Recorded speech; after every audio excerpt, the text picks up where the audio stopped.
She said I'd never make enough to provide. She said I was too weak to be the man she needed. Now, after everything, she's asking for alimony, a payment for a life she chose to leave behind. This fight isn't about money. It's about reclaiming my dignity, proving I'm worth more than her doubt.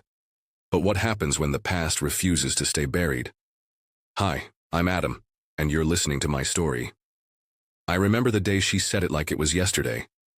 We were sitting in the kitchen, our worn table between us, barely enough room for the two of us anymore.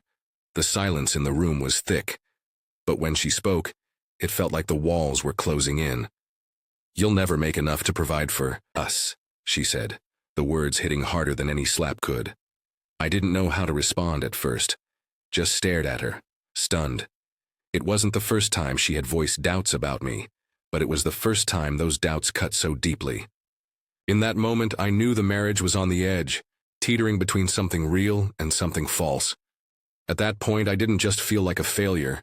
I felt like I had been a fool. Every day I worked harder, pushed myself further, but nothing seemed to ever measure up. I would put in the hours, working 2 jobs at one point just to keep our heads above water. But no matter how much I did, it was never enough. There were bills piling up, creditors calling, and no matter how I tried, it felt like I was always falling short. And she saw that. But her words that day, they crushed me. She didn't just doubt my ability to provide financially. She doubted me. That was the moment I realized something was shifting inside her. The love had faded, and all that was left was resentment. She had already begun to mentally check out, but it was clear she was also beginning to plan her exit strategy, with my financial failures at the center of her justification. The truth was, I had always tried to be everything she needed. Everything anyone could need. But this was different. I had been the dreamer, the one with big plans, always believing that if I just kept at it, things would change. But she wasn't seeing the effort anymore. She saw someone who wasn't making enough. And in her mind, that was all I ever was. It's hard to swallow that kind of judgment when it comes from someone you once loved, someone who stood by you when you were nothing. At least, that's how I had seen it back then. But I wasn't going to let her words define me. I couldn't. Deep down, I knew I had something to prove, not to her but to myself. And so I set out to make her wrong. I wasn't going to let her belief that I would never make enough be the end of my story.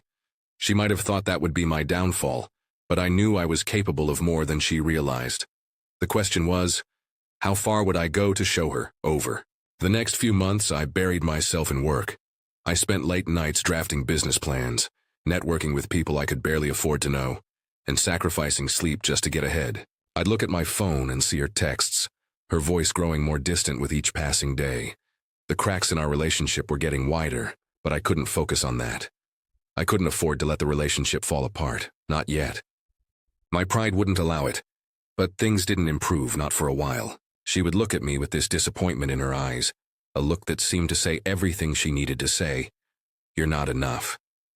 That's how I heard it every time she looked at me. That's what she wanted me to believe, but I refused. I wasn't going to be the man who couldn't stand up, who couldn't fight back, even if it meant tearing myself apart to prove I could provide, to prove I wasn't a failure. Eventually, though, even I had to admit something. We were falling apart. The love had drained away, and all that remained were 2 people trapped in a marriage that no longer made sense. My determination to prove her wrong had consumed me. I was trying to fight for something that she had already given up on. And then came the breaking point, the day she finally told me she wanted out. That was when the real battle began. Looking back now, I see the signs were there long before she finally walked away. We had been growing apart for months, maybe even years, but I didn't want to face it. In the beginning, it wasn't so obvious. There were moments when everything felt right, laughing over breakfast, planning weekend trips, dreaming about the future together. But slowly, things started to change. I didn't notice it at first. I was too caught up in trying to fix everything. That felt wrong in my life, but she did. Money had always been a strain on us from the day we met. I came from a background where we were never rich, never poor either, but always just barely enough to get by. I learned to stretch a dollar, to make things work, even if it meant sacrificing things that mattered to me. She, on the other hand, came from a family where money was never an issue. Her parents had always provided for her, and she expected the same from me. In the early days, I thought we balanced each other out. Her desire for stability, my ambition to build something bigger. But it turned out we were standing on opposite sides of an impossible divide. There were endless arguments, late nights, when we would argue over whether we should buy this or that, whether I could afford something she wanted or not. It wasn't just about the money anymore. It was about control. She had her expectations and I had my pride. I wanted to be the one who made her happy, who gave her everything she deserved. But no matter how hard I worked, it was never enough. Of the most painful memories I have was when we sat down to discuss our finances one evening. I had just come back from a grueling day of work, feeling like I had given it my all, but she was visibly upset. The bills were stacking up, and I had no idea how we were going to make it through the month. I suggested we cut back on some things, make sacrifices, but she wouldn't hear it. Instead, she accused me of being irresponsible, of not doing enough, of failing to provide for her and for our future. She said it with that cold tone in her voice, the one that told me she had already made up her mind. "I can't keep doing this," she told me. "I can't keep living like this. You said you'd make it work, but you haven't. You're just like everyone else who promises things and never delivers." I was stunned. The words sliced through me deeper than any insult or criticism before. The truth hit me like a punch in the gut. I was the problem. Or at least, that's how she saw it. In that moment, I realized I had been fighting the wrong battle. I was so focused on proving I could make it that I failed to see what was happening between us. It wasn't just about money. It was about respect, about love, about the way we saw each other. She didn't see me as her partner anymore. She saw me as a failure. I was so angry at her. Anger at her for giving up on me. Anger at myself for not being able to do more. But more than anything, I was heartbroken. I wanted to fight for us, to fix it, but I didn't know how. How could I fix something when the other person had already decided it was broken? Over the next few weeks, things only got worse. We were barely speaking anymore. We'd pass each other in the hallway, exchange brief words, but the love and affection had drained out of our conversations. She'd stop asking how my day was, or offering a kind word after a long day. It became more about the distance emotionally, financially, and physically. It was clear we were living two separate lives under the same roof. I tried to change. I threw myself into work even harder, as if that would solve everything. I thought if I just made enough money, proved her wrong, that somehow things would fix themselves. But I was wrong. She wasn't interested in seeing me succeed anymore. She didn't want to stand by my side through this struggle. She had already made her decision.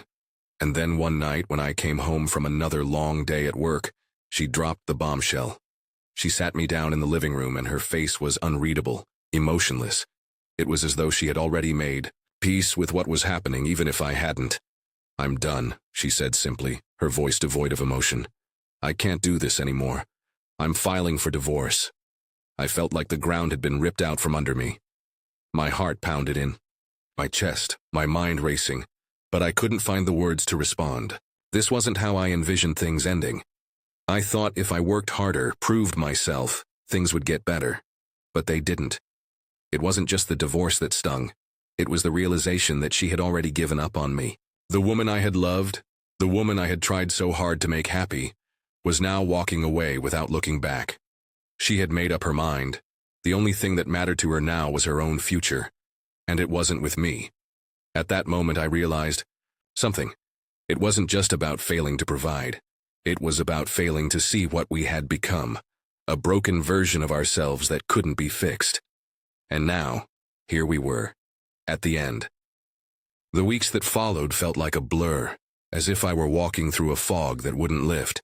The divorce papers came first, so sterile, so official, and with them came the weight of a finality that hit me harder than anything else. I never thought it would end like this. I'd always believed that no matter how many arguments we had, no matter how many nights we stayed silent, we would find a way back to each other. But this was it. There was no turning back. It wasn't just the legal proceedings that tore me apart. It was the fact that she had already made her decision. She had found someone else, or maybe she had been emotionally checked out long before I had noticed. Either way, I couldn't shake the feeling that I was the last one to... No, I was the one left in the wreckage, trying to pick up pieces of a life that had been shattered beyond repair. When I sat down with my lawyer for the first time, I wasn't prepared for what came next. I wasn't prepared for the harsh reality. of what the divorce would cost me, both financially and emotionally. As if things couldn't get worse, I learned that she was seeking alimony. And not just alimony. She wanted a large sum, a payment that seemed impossible for me to handle. How could she do this? After everything, after the way she had left me feeling so small, so incapable, she was asking me for money? The alimony request was a blow I hadn't seen coming, not in this way. I had hoped she would be reasonable. Hell, I thought that maybe we could come to some kind of mutual agreement, but this felt like a punch to the gut. I didn't know what was worse, the fact that she was asking for money, or the fact that she seemed to think she deserved it. She had always wanted to be taken care of, to be treated like she was worth something, more than what I could provide. I used to think that was just her way of wanting security, but now I saw it for what it truly was, her way of holding me up to a standard I couldn't meet. All the years of hard work, the late nights, the sacrifices, and yet I still wasn't enough. And now, after everything, she was asking for alimony as if my failure to meet her expectations should be compensated with my money. It made no sense. But here's the thing. I wasn't going to let her take me for a fool. I had spent too many years fighting for validation, for respect. And now, I was not going to roll over and hand her my paycheck. This was about more than just money. This was about principle. It was about the betrayal that I felt deep down in my gut. It was about the fact that I had given everything to make her happy, to make her proud. And it wasn't enough. Now she wanted me to pay for something I didn't cause, for something I couldn't fix. I spent the next few days in a haze of anger and disbelief. I couldn't shake the thought that she had asked for alimony with the same cold, detached attitude she had taken when she ended things between us. It wasn't the money. It was the way she saw me. She didn't see me as a partner who had worked hard, who had given everything he could. She saw me as an ATM, a way to secure her future after walking away from ours. The sting of that truth was unbearable. I couldn't help but reflect on everything I had done for her, all the ways I had tried to prove myself, all the times I worked myself to the bone in hopes that she would finally see that I was more than what she thought of me. She had told me I would never be enough to provide, and it hurt then. But now it wasn't just her opinion of me. It was the law demanding that I pay for her to have the lifestyle she wanted, even though I had given her everything I had. And yet, that still wasn't enough. I had a choice to make. Fight or accept. Defeat. And something inside me snapped. I wasn't going to let this happen. I wasn't going to let her walk away with everything she wanted to take from me after she had already taken my dignity. It wasn't about being spiteful. It wasn't about revenge. It was about regaining control, about refusing to be her victim any longer. I didn't owe her alimony. I didn't owe her anything. And yet, I knew I had to fight for my own self-worth, for the man I was becoming through all this pain. I wasn't going to let her make me feel like I was less than what I had worked so hard to become. I started preparing for the battle ahead. I reached out to my lawyer, made sure I had all the facts in place, and tried to keep my emotions in check. I was going to do this right. I couldn't afford to let her paint me as the villain any longer. She had already stripped me of enough. And that's when I realized that this wasn't just about money. It was about respect, about how I had allowed myself to be seen as less than I was. She had doubted me once, told me I wouldn't make enough, that I couldn't be the man she needed. But now she had crossed a line, asking for alimony as though I owed her for something I could never repay. And I wasn't going to let her get away with it. This wasn't the end. Not yet. In the aftermath of the divorce filing, I dove headfirst into work, using it as a distraction, as a way to channel my anger and frustration. I would wake up early, work late into the night, and hardly ever took a break. The weeks blurred into months. All the while, I told myself that if I just worked hard enough, I could make something of myself, show her, and more importantly, prove to myself that I wasn't the failure she had pegged me as. I wasn't the man who couldn't provide. I could do it. There was a part of me deep down that was still holding on to the hope that if I succeeded, she would see my success, see how far I had come, and maybe, just maybe, she would regret leaving. But that wasn't the point anymore. It wasn't about winning her back. It was about me, about finding the strength to get out of the hole she had helped put me in. I couldn't let her be the final judge of who I was. The first few months after the separation were the hardest. My bank account seemed to be in a constant state of flux. and the bills piled up quicker than I could pay them. Every month felt like a race against time, scrambling to make ends meet while still keeping my head above water. I had to take on multiple side jobs, long hours in businesses I never thought I'd work for, just to keep the lights on. Every penny I earned was carefully accounted for, and yet, it never seemed like enough. But there was something inside me that wouldn't quit. I refused to let the idea of financial failure become my reality. If anything, I used it as fuel to drive myself forward. I couldn't let myself believe her words that I would never make it. I refused to be a cautionary tale. I started taking more risks, pitching ideas, putting myself out there in ways I hadn't before. It wasn't easy. Nothing was handed to me, and I had to fight tooth and nail to get even the smallest opportunity. But slowly I began to see results. Small victories turned into bigger ones. The business started to grow. My side hustles started to pay off. I was making money I could be proud of, but no amount of money was ever going to undo the damage the divorce had caused. She had already made up her mind about me, and no amount of success was going to change that. In some ways, I came to realize that proving her wrong was no longer my goal. I wasn't doing this for her anymore. I was doing it for myself. I had spent so many years trying to prove my worth to someone who never believed in me. Now I had to believe in myself. Still, there were moments when her words echoed in my mind. You'll never make enough. Every time I hit a new milestone, a part of me wondered if it was really enough, if it would be enough to silence that lingering voice. I thought about the arguments we used to have, the way she had looked at me with contempt when money was tight. The feeling that I could never provide, no matter how hard I tried, gnawed at me. But with every success, I chipped away at that belief. I wasn't just making money. I was proving to myself that I could stand on my own, without anyone's validation. Then came the day when I realized just how far I had come. I was sitting in my small office, reviewing some new contracts I had just signed for a side project that had turned into a full-time business. I couldn't believe how much I had accomplished. I looked at the numbers, the growth, the client feedback, and for the first time in a long time I felt proud of what I had built. I wasn't rich, not by any means, but I was successful in my own right. I had turned my life around, and in that moment I realized something else. It didn't matter if she ever saw it. It didn't matter if she acknowledged the effort, or if she ever came to regret leaving. I had built something from nothing, and that was enough for me. This success wasn't about revenge or about proving her wrong. It was about me reclaiming my own worth. I had fought my way through the darkest parts of my life, and now I was standing on my own, stronger than I had ever been. But even as I relished in this moment of personal triumph, there was still the looming shadow of the Alimony case hanging over me. I had made progress. I had found a way to provide, to succeed on my own terms. But there was still the matter of what she wanted from me. The money. The payment that felt like a constant reminder of the judgment she had passed on me. Years ago, I knew I couldn't back down now. Not after everything I had worked for. Not after everything I had sacrificed. I wasn't going to let her take what I had built. This wasn't just about money. It was about my dignity. As I sat at my desk, I thought about the upcoming court date, the Alimony case.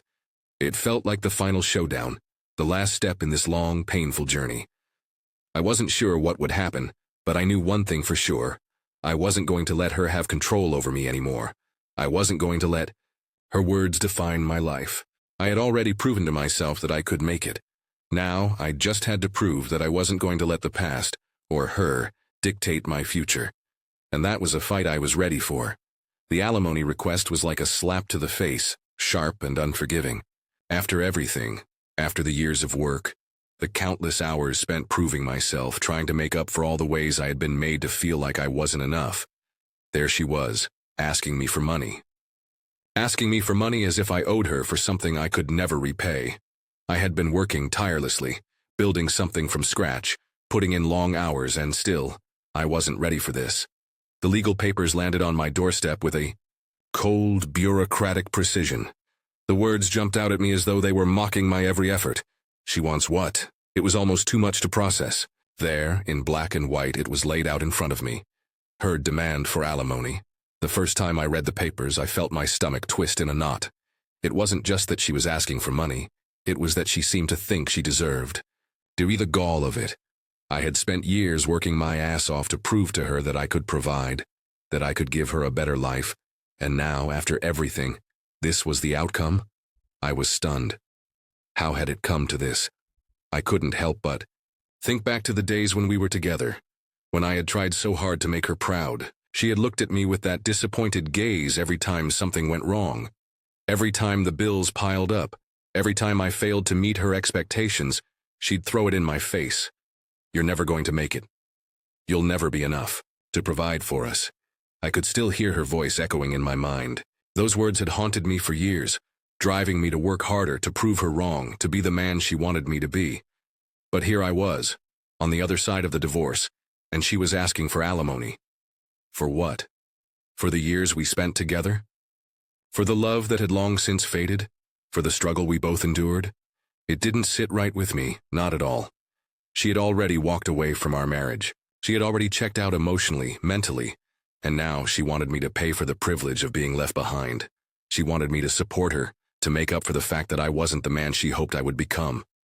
It felt like a slap in the face, a reminder of all the ways I had been belittled, disrespected, and told I wasn't enough. I wasn't the man I used to be when we first got married. No, I was stronger now, more focused, more independent. I had worked my way out of the hole she and I had dug together. I had climbed out of financial ruin and found a sense of self-worth that didn't rely on her approval or her validation. But this was different. This was about more than money. This was about principle. It was about not allowing her to diminish the progress I had made, not allowing her to take what I had fought so hard to build. She had already taken so much from me, my dignity, my self-respect, and now she wanted my hard-earned money. I wasn't going to let her take it from me. I spent days stewing over what to do. The alimony case loomed over me like a dark cloud, hanging heavy and ominous. I was being asked to pay for the life she had decided to leave behind, to fund her future, even though she had made her own choices. It wasn't just about the money. It was the principle of it all. The hypocrisy. The sense of entitlement. She wanted me to take responsibility for the end of our marriage, to pay for something I had no part in. I started preparing for the battle. I contacted my lawyer, laid out all the facts, and began to formulate my defense. I wasn't just going to let her walk away with everything. I wasn't going to be forced to pay her alimony when I had already sacrificed so much to rebuild my life. There were nights when I would lay awake, staring at the ceiling, thinking about the unfairness of it all. How had it come to this? How had she gone from being the woman who once supported me, who once claimed to believe in me, to someone who now demanded money from me? Someone who had once told me I'd never be enough, and now wanted me to pay her for something she claimed was her right? I felt betrayed. Betrayed by her, by the system, by the circumstances that had led to this point. But more than that, I felt betrayed by myself. How had I let things get this far? How had I let her words control me for so long? How had I allowed her to define my worth, even after everything was over? I couldn't change the past. I couldn't undo the mistakes I had made in the marriage, the ways I had failed her, and in some ways, failed myself. But I could control how I responded now. I could choose not to give in to her demands. I could choose to fight back and protect what I had worked so hard to build. And I was going to fight. I wasn't going to let her take my money, my dignity, my future. Not after everything I had sacrificed. Not after everything I had fought through. This wasn't just about money. It was about reclaiming my power, my autonomy, my self-respect. I wasn't going to let her control me anymore. I didn't know what the outcome of the case would be, but one thing was for certain. I was ready. I was ready to face her in court, ready to stand my ground, and ready to make it clear that I wasn't the man she had once believed I was. I had fought my way back from nothing, and I wasn't going to let her take it all away. The final chapter wasn't going to be written by her. It was mine to decide. The court date arrived faster than I expected. I spent the days leading up to it in a state of anxious preparation, constantly rehearsing what I would say, what I would argue. I knew I had to be calm, composed, and above all, resolute. But inside I was a whirlwind of emotion, anger, fear, betrayal, and even a sense of loss. I had been through so much already, and now I was going to be forced to confront the woman who had once been my partner, the woman who had taken so much from me, emotionally and financially. Walking into the courtroom felt like stepping into a battleground. The walls seemed to close in as I sat at the table with my lawyer, the weight of the situation pressing down on me. On the other side, I could see her sitting with her attorney, her expression unreadable. She had always been good at hiding what she truly felt, but I could see the subtle tension in her posture. She was ready for a fight, and I could feel it in my bones. The judge called the session to order, and everything seemed to blur as we began the formal proceedings. My lawyer outlined my defense, the evidence of my financial situation, and the fact that the marriage had already been dissolved. The alimony request was framed as unreasonable, as I had already worked so hard to get back on my feet and couldn't afford to pay for a lifestyle that she had chosen to leave behind. But it wasn't just the facts that weighed on me. It was the emotion behind it all. Every word felt like a battle. Every piece of evidence was another reminder of everything I had lost. I could see her glancing at me occasionally, her eyes cold, calculating, and in those brief moments I could feel the echo of all the years we spent together. The hopes, the dreams, the fights, the disappointments. But it wasn't just about the alimony anymore. It wasn't even about her. It was about me. About standing up for myself, about reclaiming my dignity. When it was her turn to speak, I felt the full weight of her words. She painted herself as the victim, as though she had been trapped in a marriage with someone who didn't care about her needs, someone who couldn't provide the life she had imagined for herself. Her attorney echoed the same sentiment, making it sound as though she was owed something for all the years she had sacrificed. They made their case, using the language of entitlement, as though it was all perfectly reasonable. It stung, hearing her spin that narrative. I had worked harder than anyone knew to make things work, to support us both, to make her happy, to try to provide everything she wanted. But none of that seemed to matter now. She had rewritten the story in her mind, and I was the villain. I could feel the anger bubbling up inside me, threatening to overtake my calm demeanor. But I held it back, focusing instead on the facts, on what I knew was true. I wasn't the man I was when we first married. I had changed. I had grown. I had fought my way back from the brink, and I wasn't about to let her make me feel small again. The woman who had once told me I wasn't enough, the woman who had walked away without a second thought, now wanted my money to fund a life she had chosen to leave behind. It was a bitter pill to swallow, but I wasn't going to give into it. As the judge deliberated, I couldn't help but think about everything I had been through to get here. The sleepless nights, the constant worry, the fear of failure that had haunted me for years. I had overcome it all, and now, as I sat there, waiting for the final decision, I felt a strange sense of peace. No matter what happened in that courtroom, I had already won. The judge returned and everything fell silent. I held my breath, waiting for the verdict. In that moment, I realized something. It wasn't the outcome that mattered most. It was the journey. I had fought for my life, for my future, and for my dignity. Whether or not I was ordered to pay alimony, I knew I had already taken back control. The judge's voice broke the silence. After reviewing the facts and considering both sides, the court finds in favor of the defendant. Alimony is not warranted in this case. The request is denied. I couldn't help but let out a breath of relief. The weight that had been pressing on my chest for months, years really, finally lifted. But as the ruling settled in, something deeper than relief stirred inside me. It was closure. This chapter of my life was over, and I had come out the other side, not just intact but stronger. She looked at me across the room, and for a brief moment our eyes met. There was no smug satisfaction in her gaze, no sign of victory. It was as though she understood for the first time the depth of the fight I had been through. I saw a flicker of something in her eyes, maybe regret, maybe realization, but whatever it was, it didn't matter anymore. She had made her choices and I had made mine. The court session ended and I walked out of that room feeling like a weight had been lifted from my shoulders. I didn't have to look back anymore. I didn't have to prove anything to her or anyone else. I had come through this battle not just as a survivor, but as someone who had finally reclaimed control over their life. I didn't need her approval. I didn't need her to believe in me. I had found my own worth, and no one, not even her, could take that away from me. The journey wasn't easy. It had been painful, full of moments where I doubted myself, where I questioned if I would ever be enough. But today I knew that I had already surpassed those doubts. I had made it, and that was something no one could take from me. The road ahead wasn't without its challenges. But now, with my future in my hands, I knew one thing for sure I was ready to face it.